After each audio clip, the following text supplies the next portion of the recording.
안녕하세요. 저희는 도시공학과 김남미 최대섭입니다.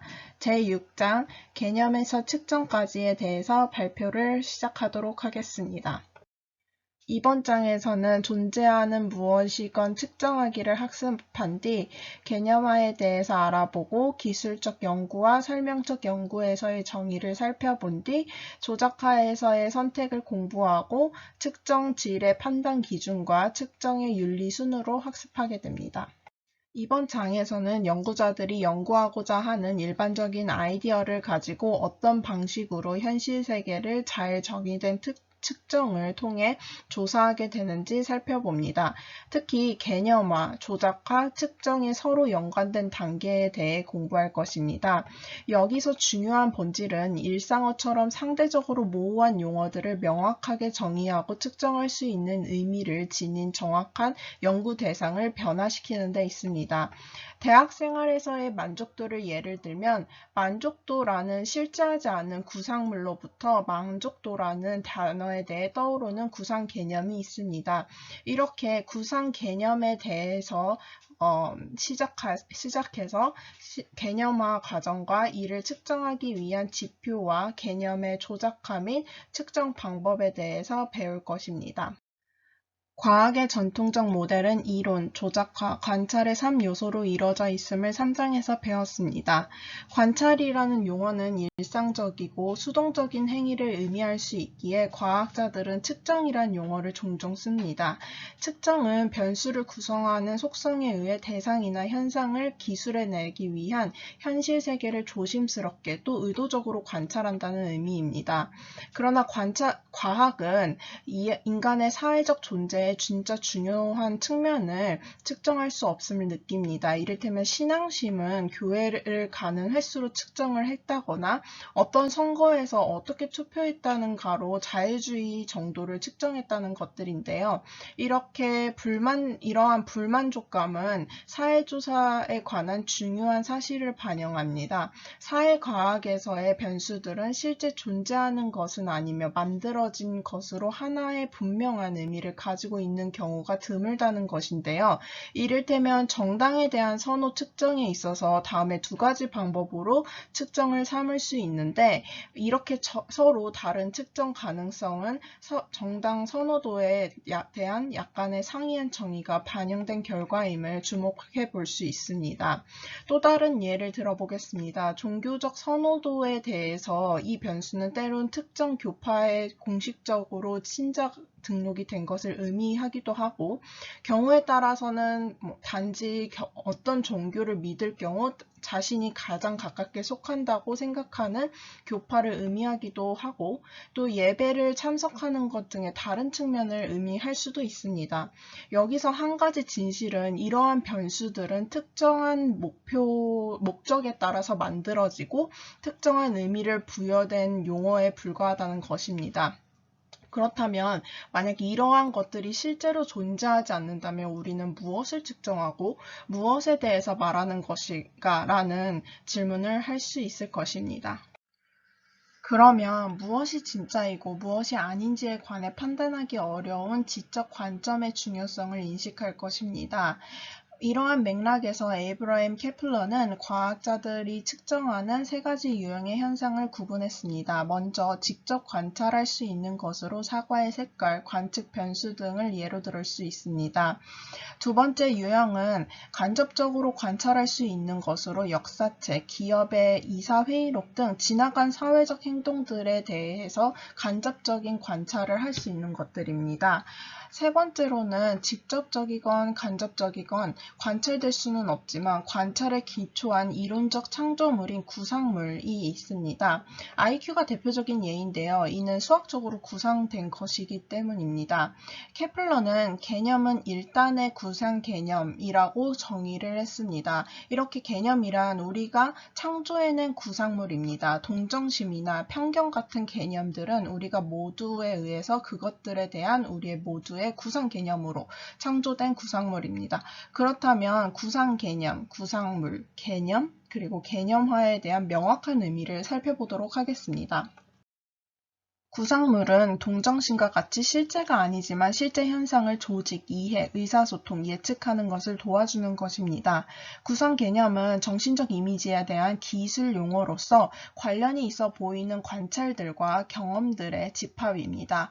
예를 들면 길을 잃은 아이들의 부모를 찾아주고, 추수감사절에 가난한 가족들에게 칠면조 요리를 갖다주고, 크리스마스에는 아동병원을 방문해서 나눔을 실천하고, 또한 자녀를 구하고 보호하기 위해 역경을 극복하는 어머니에 관한 영화를 보면서 우는 것들, 이런 것을 보면서 동정심에 대한 정신적인 이미지를 경험할 수 있습니다. 개념은 서로의 동의에 의해 정신적 이미지를, 즉 구상 개념으로부터 상호간 동의가 이끌어낸 구상물로서 사회적으로 동의한 결과입니다. 그래서 동정심은 좋은 일이고 타인의 감정에 공감하는 것이라는 사회적 동의가 생깁니다. 이렇게 개념화는 사회적으로 동의를 해나가는 과정으로서 모호하고 정밀하지 않은 생각, 즉 개념들보다 구체화되고 또 정확해지는 정신적인 과정입니다. 또한 직간접적으로 관찰 가능한 것과 유용한 구상물을 연결해주는 과정이며 이 결과가 개념인 것입니다. 물화는 편견이나 동정심 같은 용어들이 실제 의미를 갖고 있다고 가정하고 측정할 수 있는지 밝히는 것으로서 일상에서 개념의 물화는 보편적인 현상입니다. 그러나 사실상 개념은 어떤 실제의 진정한 혹은 객관적인 과학적 의미를 갖고 있으며 오직 우리가 동의하는 것일 수밖에 없습니다. 이렇게 개념화는 우리가 연구에서 특정한 용어를 사용할 때 무엇을 의미하는지 정확하게 구체화하는 과정입니다. 그러나 그것이 진짜로 그러한지 밝히는 것은 정확한 작업상 동의를 하지 않고서 질문을 의미 있게 연구할 수 없습니다. 따라서 개념화는 연구 목적에 개념에 대한 특정적이고 동의가 이루어진 의미를 만듭니다. 이렇게 정확한 의미를 특정화하는 과정은 개념을 측정하기 위해 사용할 지표와 차원의 측면들을 기술하는 것을 포함합니다. 지표는 연구하고자 하는 변수를 반영하여 선택한 관찰을 의미합니다. 그러나 동정심의 지표 예시를 통해서 알 수 있듯이 특정 개념의 지표들이 불일치하고 비일관적임을 알 수 있는데요. 그 내용을 감정과 행동으로 분류할 수 있습니다. 이렇게 분류에 대해서 사용되는 것들, 즉 특정화할 수 있는 개념의 한 측면을 차원이라고 합니다. 동정심에는 여러 가지 차원이 있는 것을 확인할 수 있습니다. 이렇게 개념화는 연구의 특정 용어의 의미를 정확하게 구체화하는 구체화하는 그런 과정으로 차원을 구체화하고 각 차원에 대한 그런 다양한 지표를 명시하는 것을 모두 포함합니다.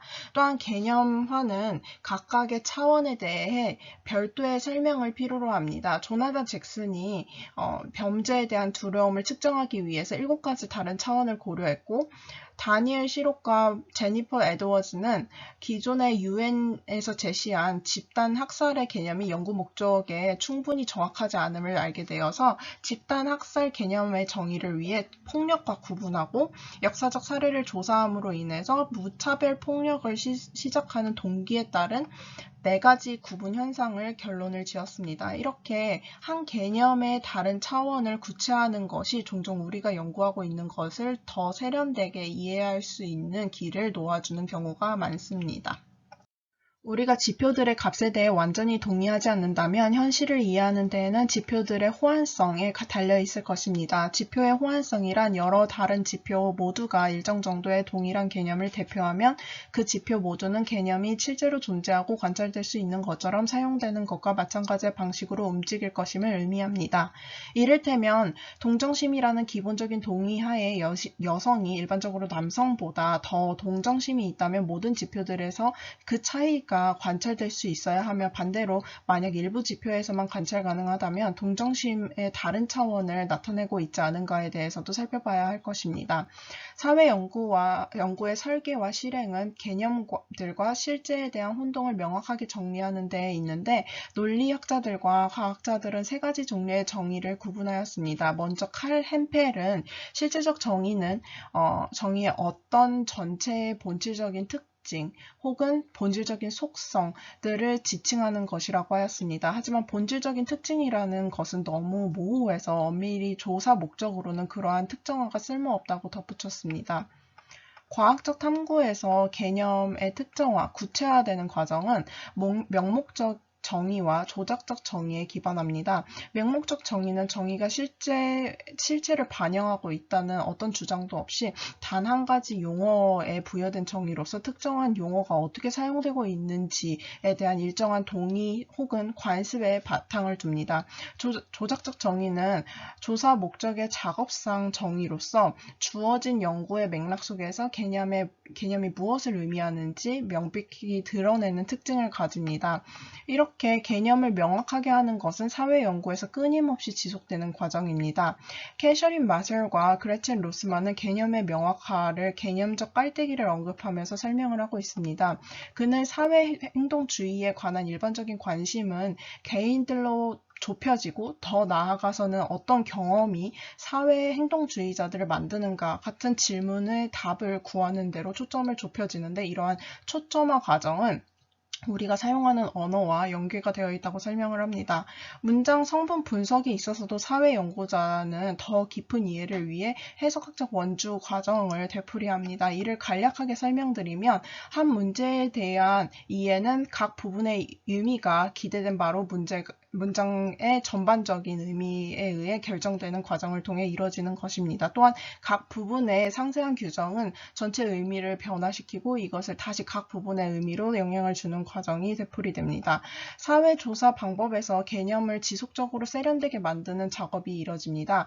이런 이제 개념화로 시작돼서 명목적 정의, 조작적 정의, 실제 측정을 거치면서 용어의 모호한 인식에서 출발해서 완벽하게 구조화된 과학적 연구에서 특정하게 특정되기까지의 측정상의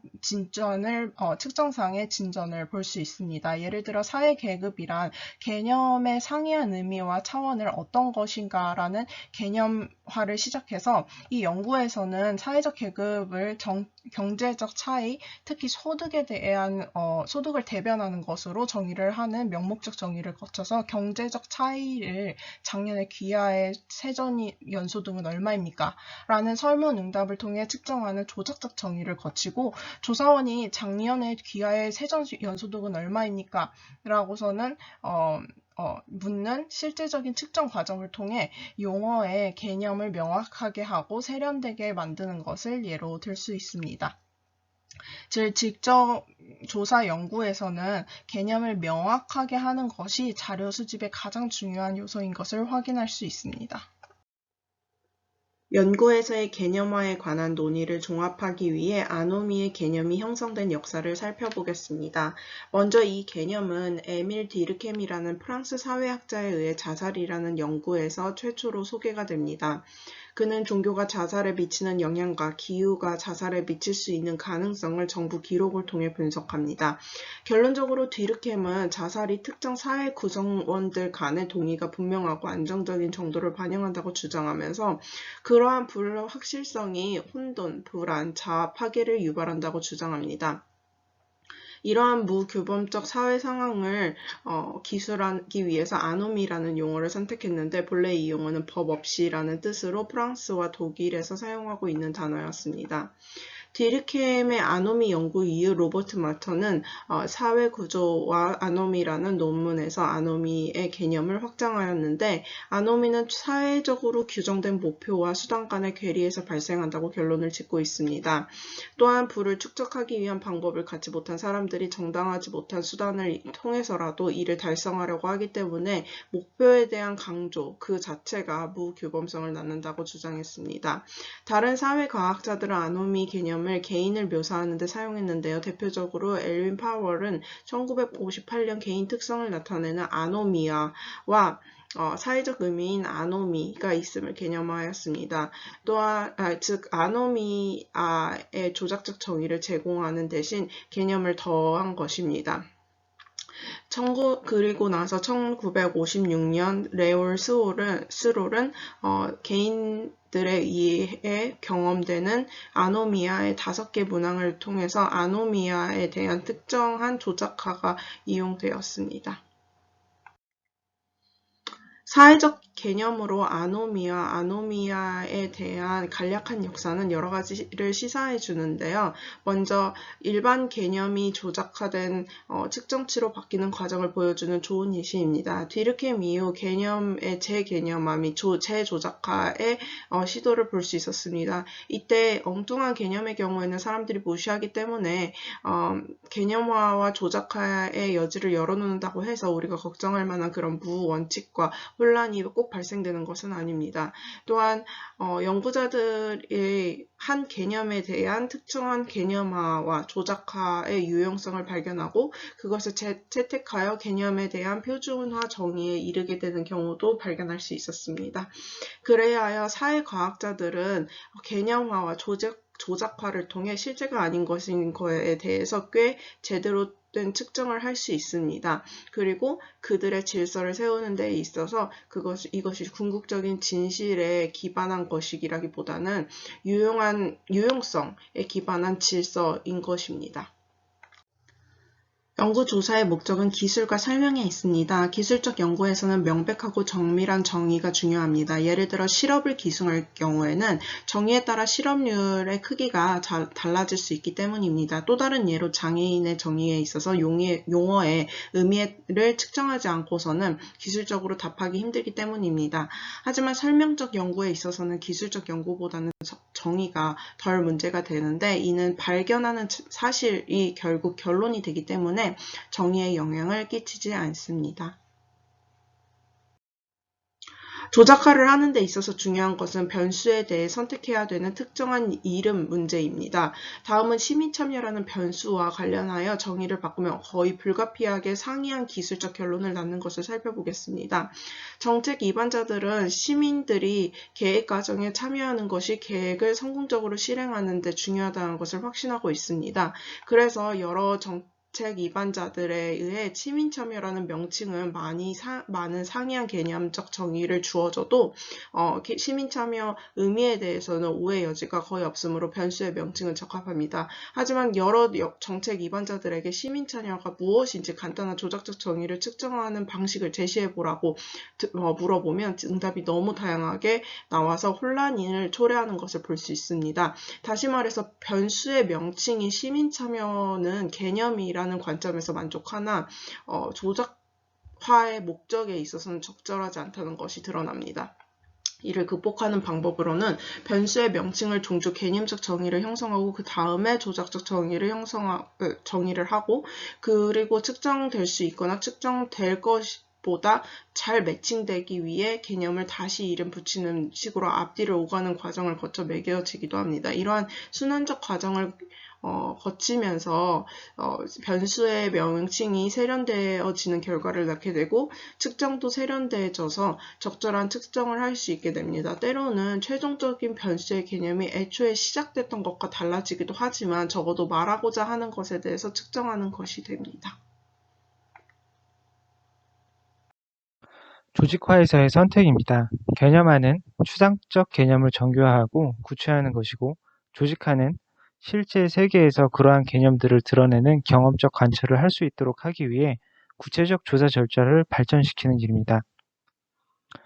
변이의 범위입니다. 핵 발전소의 확대에 대한 사람들의 태도 및 관심에 대한 변이의 범위 중 매우 선호한다는 최대의 발전이라고 여기는 사람들, 그리고 전혀 선호하지 않는다는 전혀 관심이 없는 사람들, 그리고 매우 반대한다 라는 범위는 전체 범위에서 빠져 있을 수도 있습니다. 어느 경우에건 항상 전체 변이의 범위를 측정해야 하는 것은 아닙니다.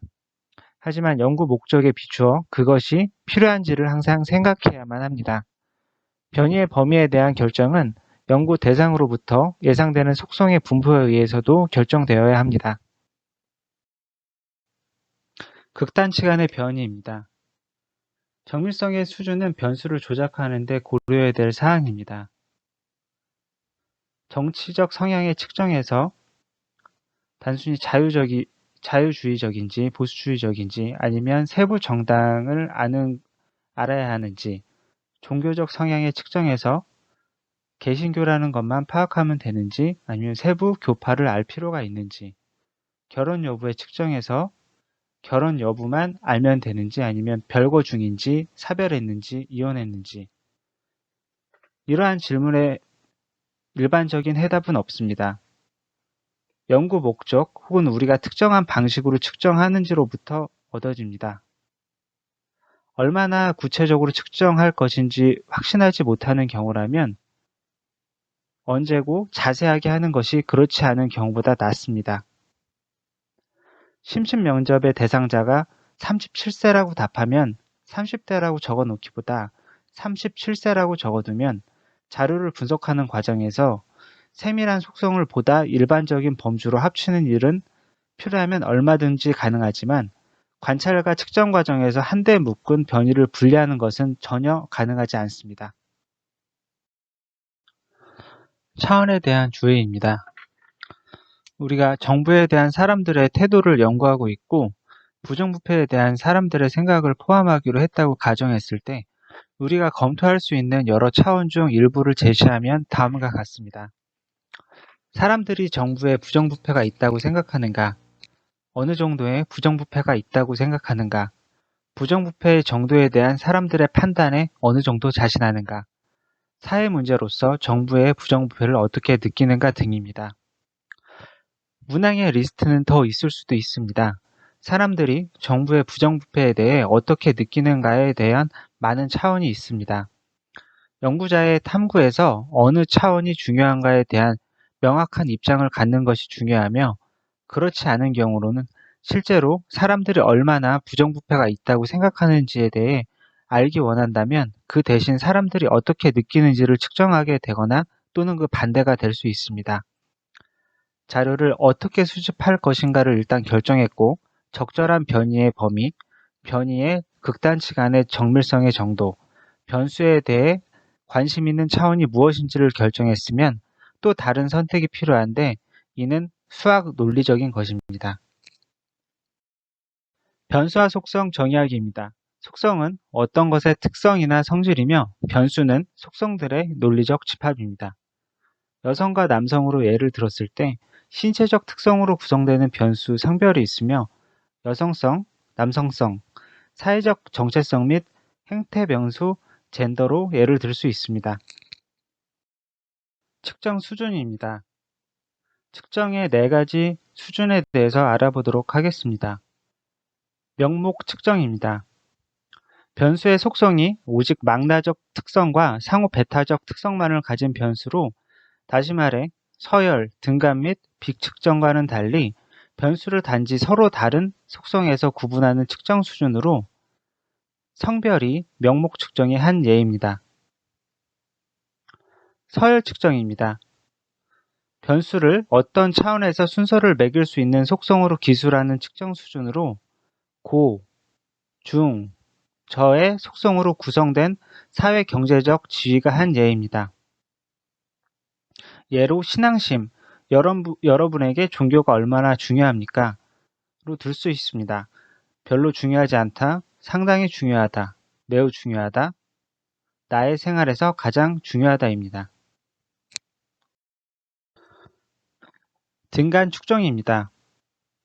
변수를 순서가 있고 인접한 값 간에 같은 거리를 갖는 속성으로 기술하는 측정 수준으로 화씨 온도가 한 예입니다. 17도와 18도 간의 거리는 89도와 90도 간의 거리가 같기 때문입니다. 예로 IQ 등을 들 수 있습니다.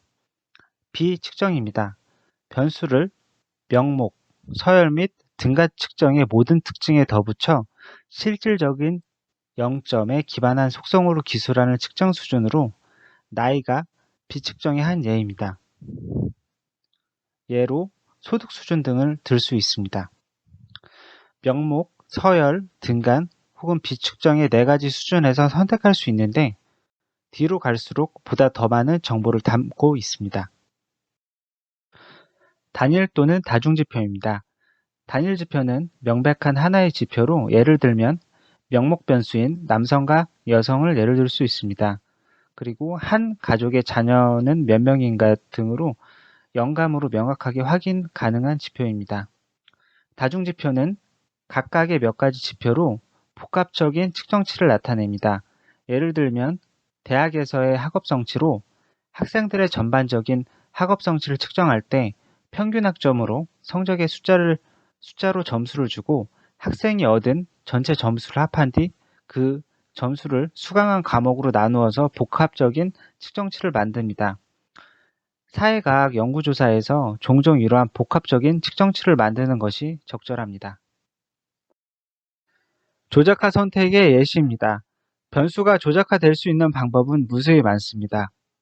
사회과학, 자연과학, 인문학 분야 강사들 중 누가 학교에서 가장 인기 있는 강사인가를 측정할 때 첫 번째, 학교에서 학생들이 강사에 대한 평가를 한다면 최근의 결과를 검토하고 세 집단의 평균점을 계산할 수도 있고, 두 번째, 각 분야의 개론 수준의 강의실을 찾아가서 강좌에 참석하고 있는 학생 수를 셀 수도 있습니다. 세 번째, 연말쯤 각 분야의 교수들을 선정하고 그들이 학생들로부터 받은 카드와 선물의 수를 기록하도록 요청하고 누가 가장 많은지를 살펴봅니다.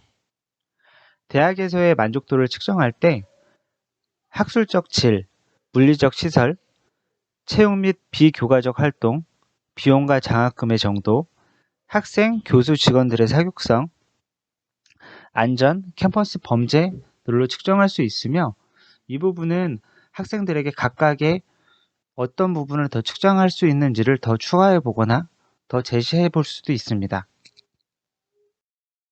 계속되는 조작화입니다. 현장조사처럼 덜 구조화된 연구 방법의 경우 적절한 개념을 확인해내고 구체화하는 작업은 계속되는 관찰의 과정과 분리될 수 없습니다. 예를 들면 신흥 종교집단 구성원들에 대한 질적 관찰 연구를 수행하면서 보다 종교적인 사람들과 덜 종교적인 사람들을 구분해내려 한다면 특정한 유형의 의례 행동에 초점을 맞춰 시작할 수도 있고 궁극적으로 그 집단 구성원들이 종교적 경험이나 확고한 믿음을 강조한다는 점을 발견할 수도 있습니다. 양적 연구는 설문지가 시작되고 그 이후에 변수를 바꾸기가 어렵습니다. 질적 연구는 분석의 방향을 바꿀 수 있으며 융통성을 가질 수 있습니다. 질적 분석, 양적 분석의 방법 중 어느 것을 사용하던 간에 연구자는 개념과 정의를 재검토하는 데 항상 열린 자세를 가져야 합니다. 측정질의 판단 기준입니다. 현상이 실제 존재하지 않을지라도 그 현상을 측정하는 데 대체로 성공한 것인지 실패한 것인지를 판단해 줄 기준들에 관한 논의를 해보도록 하겠습니다. 정밀성과 정확성입니다. 정밀성은 개념의 조직화는 부분적으로 필요한 정밀성의 수준이 어느 정도인지를 아는 것에 달려 있습니다. 만약 이것이 명확하지 않다면 가능한 정밀한 것이 낫습니다. 정밀성과 정확성을 혼돈해서는 안 됩니다. 누군가가 뉴 잉글랜드에서 태어났다고 이야기하는 것은 버몬트주 스토에서 태어났다고 말하는 것보다 덜 정밀한 것이지만 이 사람이 실제로 보스턴에서 태어났다고 가정해 봤을 때 이 경우 덜 정밀한 기술이 보다 정확한 것이며 실제 세계를 더 잘 반영하는 것입니다. 신뢰도입니다. 같은 현상을 반복적으로 측정했을 때 매번 같은 결과를 얻을 수 있도록 하는 측정 방법상 특징입니다. 서베이의 경우 지난주에 교회에 갔는가? 라는 질문은 평생 예배에 몇 번 정도 참석했는가? 라는 질문에 비해 높은 신뢰도를 기대합니다. 검사, 재검사 방법입니다. 동일한 측정을 한 번 이상 하는 것으로 얻게 될 정보가 변하지 않는 것이라고 기대한다면 두 번 모두 같은 응답을 얻어야 합니다. 만약 응답이 달라진다면 그 달라진 정도만큼 측정 방식은 신뢰할 만하지 못합니다. 반문법입니다. 일반 원칙상 편견이나 소외, 사회 계급 같은 미묘하고 복잡한 사회적 개념을 측정할 때는 2개 이상의 측정치를 만드는 것이 좋으며 이 절차로 신뢰도에 또 한 번 조사할 여지가 생깁니다. 기존 측정치 이용하기입니다. 기존 연구에서 신뢰도가 확인된 측정치를 사용하는 것으로 사회 변동을 반영한 개편이 필요합니다. 연구 보조원의 신뢰도입니다. 연구 보조원의 명확성, 구체성, 훈련과 연습은 상당 정도로 신뢰도를 확보하고 골치 아픈 상황을 피할 수 있도록 합니다. 독립적으로 작업하더라도 여러 입장에서 충분한 토론 등은 좋은 작업 결과를 얻을 수 있습니다. 타당도입니다. 측정하려고 의도된 개념을 정확하게 반영하는 측정을 기술하는 용어입니다. 액면 타당도입니다. 어떤 변수의 합리적인 측정치로 보이도록 만드는 지표의 특성으로 종교 행사에 참여하는 빈도가 한 개인의 종교성을 나타내는 지표라는 점은 많은 설명이 없이도 수긍할 수 있는데 이것이 액면 타당도입니다. 기준 관련 타당도입니다. 측정이 어떤 외부의 기준에 적합한 정도, 예를 들면 대학 입학 시험의 타당도는 학생의 성공적인 대학 생활을 예측하는 능력과 연관되며 예측 타당도라고도 부릅니다. 구성 타당도입니다. 측정이 이론적 관계의 틀에서 기대된 바대로 다른 변수들과 연관된 정도입니다. 내용 타당도입니다. 측정이 개념에 포함된 의미들의 범위를 포괄하는 정도입니다. 타당도와 신뢰도에 대한 비유로 좋은 측정 기법은 타당한 동시에 신뢰해야 할 만 해야 합니다. 무엇이 타당한지 누가 정하는가입니다. 사회 연구자들은 자신들이 연구하는 개념의 가장 유용한 의미와 측정에 대해 합의를 구하는 원천으로 동료들뿐만 아니라 연구 대상자들도 보아야 합니다. 어느 한쪽이 보다 유용한 원천이 되겠지만 때로는 바뀔 수도 있으며 어느 한쪽이 무시되어서는 안 됩니다. 신뢰도와 타당도 간의 긴장입니다. 개념을 어떻게 측정할지에 대해 명확한 합의가 없으면 여러 방식으로 측정하고 만약 개념이 여러 차원을 가지고 있으면 그 모든 차원에 대해서 측정해야 합니다. 그 개념은 여러분과 내가 부여한 의미 외에도 어떤 의미도 없다는 것을 알고 있으며 어떤 개념이건 특정한 의미를 부여하는 것에 대한 유일한 정당성은 그 유용함에 달려 있습니다. 우리를 둘러싼 세상을 우리가 이해할 수 있는 방식으로 개념들을 측정해야 합니다. 측정의 윤리입니다. 개념화와 측정은 편견에 기반하거나 특정한 연구 결과를 미리 예단하여 이루어지면 절대로 안 됩니다. 그리고 편향된 정의를 통해 결론을 치우치게 시도하는 것은 비윤리적입니다. 이상 발표를 마치도록 하겠습니다. 감사합니다.